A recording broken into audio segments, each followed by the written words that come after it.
Você solta o cinto de segurança e se levanta, esticando as pernas após um longo voo. Você vai até o banheiro para se refrescar. De repente, você está no ar. As bagagens voam ao seu redor. Parece que o mundo está acabando. Você está 9.000 metros acima do solo e está se encaminhando para uma aterrissagem forçada. Antes de ter tempo para pensar, tudo fica escuro. No início de 2001, um enorme Boeing 747, transportando mais de 400 pessoas, decolou do Aeroporto Internacional Haneda de Tóquio. O voo progrediu normalmente até atingir 12.000 metros e velocidade de cruzeiro. A comida estava sendo servida. Os passageiros estavam para lá e para cá como em qualquer outra viagem. Um pouco mais cedo naquele dia, um voo de uma companhia aérea japonesa entre Busan, na Coreia do Sul, e Tóquio, no Japão, havia começado de maneira semelhante. Esse era menor, com cerca de 250 pessoas a bordo. Ele também entrou em velocidade de cruzeiro a 11.000 metros. Ambos os aviões estavam em uma rota de voo semelhante, apenas a 600 metros um do outro, e deveriam se encontrar sobre a ilha japonesa de Honshu. Os dois estavam próximos a este cruzamento quando o piloto do Boeing 747 percebeu seu indicador anticolisão disparando. Foi quando ele viu que havia algo errado. Um dos aspectos críticos das viagens aéreas modernas é a coordenação do controle de tráfego aéreo.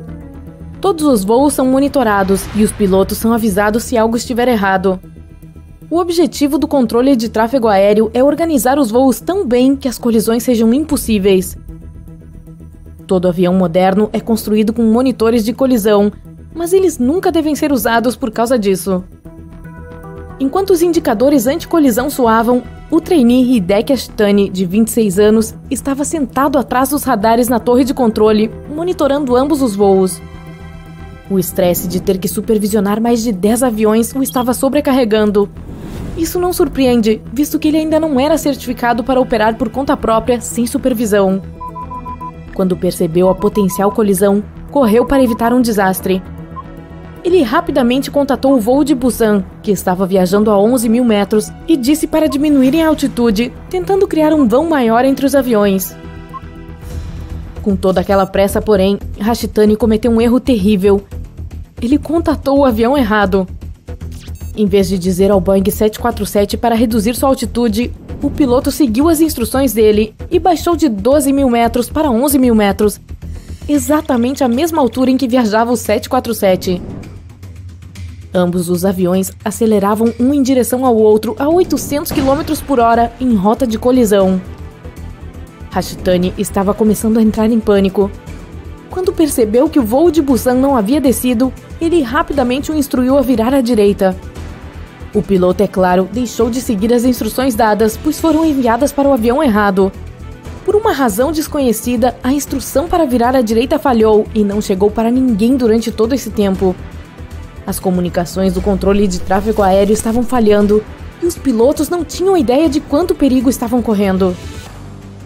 Ao ver Ashitani em pânico atrás do painel de controle, sua supervisora correu para o local e assumiu o controle da situação. Ela contatou o voo de Busan e lhe disse para subir. Surpreendentemente, quando fez isso, ela deu a ordem para um voo que nem estava operando naquele dia. Ambos os voos a ignoraram, pois não sabiam que a mensagem era destinada a eles. O piloto do Boeing ao menos sabia que havia outro avião por perto, mas sua confiança no controle de tráfego aéreo o teria confortado. Certamente, se algo estivesse muito errado, alguém lhe enviaria mais instruções. Nesse ponto, o acidente estava começando a parecer inevitável. Para os passageiros dos voos, porém, tudo parecia normal. Eles já tinham comido seus lanches, esticado as pernas, ou talvez estivessem esperando na fila do banheiro, completamente sem saber que estavam a caminho de se chocar com outro avião.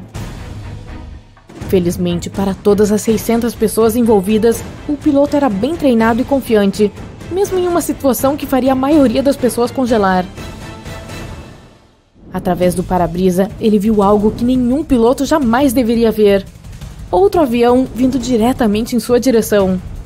Com reflexos como de um gato e com uma compostura notável, o piloto do Boeing agarrou o manete e direcionou o avião o mais para baixo que pôde durante os segundos que tinha antes da colisão.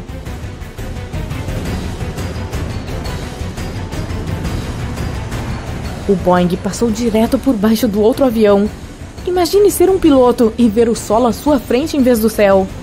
Os dois saíram intactos. Este homem salvou a vida de mais de 600 pessoas. Isso não quer dizer que todos saíram sem um arranhão. Os passageiros estavam completamente sem saber de todo o incidente, então quase nenhum estava usando o cinto de segurança. Não havia o que eles pudessem fazer, pois a mudança de direção os jogou contra o interior do avião. Do nada, com um movimento repentino da aeronave, muitos atingiram o teto com a força de um acidente de carro. Todos os objetos e pessoas desprotegidos foram arremessados no ar. Alguns podem até ter sentido como se o avião tivesse acabado de cair no chão. Milagrosamente, apenas 7 passageiros e 2 membros da tripulação ficaram gravemente feridos e o restante sofreu ferimentos leves. O piloto voltou para Tóquio para permitir que todos os feridos fossem tratados. Graças à ação rápida das equipes médicas e à incrível capacidade de tomada de decisão e habilidade demonstrada pelo piloto, todos no voo sobreviveram. Cada vez que você viaja de avião, está concordando em se lançar no céu a velocidades de até 800 km por hora, dentro de uma frágil concha de metal.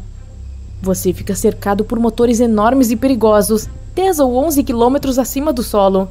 Certamente parece que não há como sobreviver se o avião começar a dar problemas. O pouso na Baía de Hudson mostra que pilotos habilidosos podem superar essas dificuldades aparentemente intransponíveis. No dia 15 de janeiro de 2009, o voo 1549 estava programado para voar de Nova York para Carolina do Norte. O piloto Chesley Sullenberger era um ex-piloto de aviões a jato que passou a pilotar voos comerciais nos anos 80. O céu estava claro e as condições eram favoráveis. Era um voo normal para todos os 155 passageiros a bordo, até que o pior aconteceu em apenas 1 minuto e meio. Quando o avião alcançou 900 metros de altitude, ele atingiu um bando de gansos canadenses. Eles atingiram o voo inteiro, mas o pior de tudo é que alguns gansos ficaram presos em ambos os motores. Quando Sullenberger percebeu que os motores estavam falhando, contatou o controle de tráfego aéreo. Eles ordenaram que voltasse para pousar no aeroporto, mas o piloto percebeu que era impossível. Com os motores falhando e sem uma pista aberta para pousar, ele teve que assumir o controle da situação para salvar a vida de todos a bordo. Sem controle total de seu avião, ele não era capaz de operar na altitude normal. O avião voou tão baixo que passou a apenas 300 metros sobre a ponte George Washington. As pessoas na ponte ficaram apavoradas ao ver o avião tão perto, mas não tinham ideia de como as coisas estavam a bordo. Com o avião na velocidade de 220 km por hora, Sullenberger viu o rio Hudson à sua frente e não teve escolha a não ser pousar nele. Todos na torre de controle ficaram chocados ao ouvir o que ele teria que fazer, mas não havia outra opção. Um avião sem marcas de identificação está se aproximando da costa da Indonésia.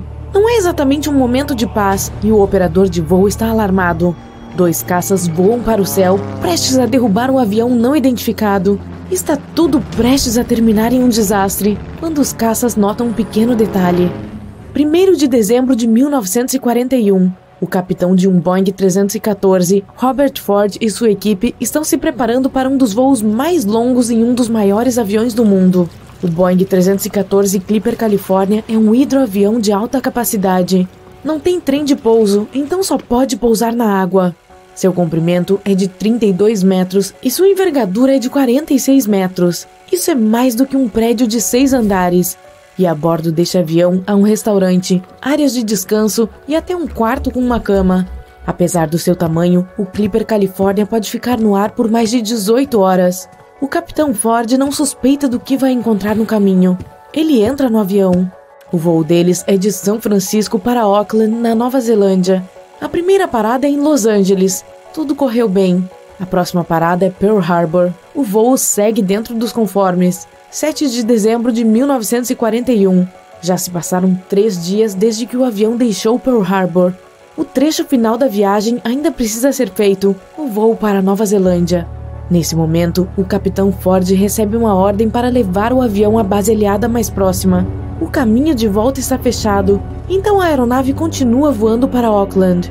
O Clipper pousa com segurança no aeroporto de Auckland e recebe um pedido que parece impossível. Robert Ford e sua equipe devem pintar por cima de todas as marcas de registro e identificação do avião e devolvê-lo em LaGuardia, Nova York, ou seja, voar ao redor do mundo. Essa é uma rota desconhecida com um comprimento de 37 mil quilômetros. Em toda a história da aviação naquela época, ninguém havia voado tal distância. A equipe não tinha mapas ou dispositivos de navegação modernos. Eles não conheciam as terras sobre as quais voariam. Não sabiam quem poderiam encontrar no caminho e em quais aeroportos pousariam. Eles mesmos deveriam fazer a manutenção do avião, extrair combustível e traçar a rota. Ao mesmo tempo, eles quase não tinham dinheiro. Imediatamente após receber o pedido, a equipe foi para a biblioteca de Auckland. Eles estudaram todos os atlas e mapas para criar um plano de voo detalhado. Primeiro, precisariam chegar à Austrália, depois voar para a África ao longo da costa da Ásia, e então eles deveriam ir para os Estados Unidos. A tripulação pintou por cima de todas as identificações do avião e se preparou para a decolagem. Felizmente, antes de decolarem, um banqueiro descobriu sobre a situação deles e lhes deu $500. O avião decolou. A equipe não percebeu que se esqueceu de pintar sobre a bandeira dos Estados Unidos. Em alguns dias, isso salvaria suas vidas. Antes da Austrália, eles voam para Nova Caledônia para evacuar um grupo de pessoas de lá e entregá-las à Austrália. A operação é bem sucedida. Na Austrália, a equipe precisa reabastecer o avião. Eles não encontram transporte especial para os serviços de que o Clipper precisa naquele aeroporto, então a própria tripulação transporta 800 latas de gasolina. E aqui está um detalhe importante: o Boeing 314 não usa combustível convencional. Precisa ser preenchido com gasolina de aviação especial de alta octanagem. De manhã cedo, o Clipper decola e vai para a Indonésia. O voo está indo bem, eles estão se aproximando do aeroporto. Enquanto isso, o capitão da base onde o Clipper deveria pousar percebe um avião não identificado. Ele não sabe quem está voando e de onde. Ninguém o avisou sobre isso. Pode ser um avião inimigo. 2 caças decolam. Eles estão se aproximando do Clipper e não vê nenhuma marca de identificação no avião. Os pilotos estão prestes a atacar, mas naquele momento notam a bandeira norte-americana. Se Robert Ford não tivesse se esquecido dela, tudo teria terminado mal para ele e sua tripulação. Os caças permitem o pouso. O Clipper pousa na água. Um barco flutua em direção a ele para encontrar a tripulação do avião, mas para. Acontece que o avião pousou em um lugar cheio de minas marítimas, então o barco não se atreve a navegar até lá. O Clipper se aproxima do porto e milagrosamente evita o contato com as minas. Robert Ford e a tripulação do avião são bem atendidos. Eles vão descansar um pouco antes de recomeçar a viagem, mas então surge um grande problema. O avião está ficando sem combustível e na base naval há apenas combustível de automóveis comum. Ninguém sabe se o motor do avião funciona com isso. Pode queimar ou parar de funcionar completamente, mas não há escolha. Eles enchem os tanques com combustível comum. O capitão decide decolar usando o resto de combustível de aviação e durante o voo eles mudam para tanques com gasolina comum. Quando isso acontece, o motor do avião começa a fazer barulhos e chacoalhar, mas depois de um tempo se acalma. O voo continua. Por 19 horas, eles voam com o combustível perigoso. A próxima parada deles é no Sri Lanka. O céu está coberto de nuvens. O piloto não vê a costa e o aeroporto, então decide descer o avião para um nível abaixo das nuvens. Eles voam a uma altitude de 90 metros acima da superfície do mar e notam uma enorme baleia à frente.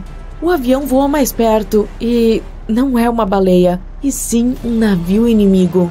O Clipper começa a ganhar altitude para se esconder de volta nas nuvens. Eles estão novamente cercados por um véu branco. Tiros e explosões são ouvidos atrás e abaixo do avião. O Clipper está voando sem visibilidade há 60 minutos. Finalmente, as nuvens estão clareando e eles veem o porto do Sri Lanka. A equipe faz uma pequena escala e prossegue com sua jornada. Assim que o avião decola, um dos motores explode. Felizmente, eles não tiveram tempo de voar para longe do porto, então pousaram o avião com sucesso na água e consertaram o motor. O Clipper continua sua missão. Agora, a equipe de Robert Ford voa principalmente por terra. Isso é muito arriscado, já que a aeronave não tem trem de pouso e não pode pousar com segurança em terreno sólido. Finalmente, eles chegam ao Congo. A equipe se diverte muito aqui, ganha força, descansa e, o mais importante, consegue combustível de aviação de alta octanagem. As coisas estão indo muito bem, mas há outro desafio pela frente. Agora, os aviadores terão que fazer o voo mais longo de sua jornada. Sua próxima parada é uma cidade portuária do Brasil, e a distância até ela é de 5.600 quilômetros através do oceano. A distância máxima de voo do Boeing é de 5.900 km. Qualquer desvio de curso ou um vento contrário forte podem facilmente impedir que a aeronave chegue ao porto. Preocupada, a tripulação reabastece o tanque e carrega combustível adicional no avião. Eles deixam o Congo, decolando ao longo do rio estreito. Neste momento, o piloto percebe que o rio termina a poucos metros de distância com uma cachoeira. O avião deve ganhar altitude urgentemente, mas não pode. A grande quantidade de combustível adicional dificulta a ascensão do Clipper. A cachoeira está se aproximando. Nos últimos segundos, o avião consegue subir até a altura desejada. Mas mesmo depois da cachoeira, o Boeing ainda não fica alto o suficiente. Ele paira logo acima das falésias costeiras rochosas. Uma ligeira inclinação pode levar a um acidente. Felizmente, eles conseguem passar ilesos. O avião sobe para a altura perfeita.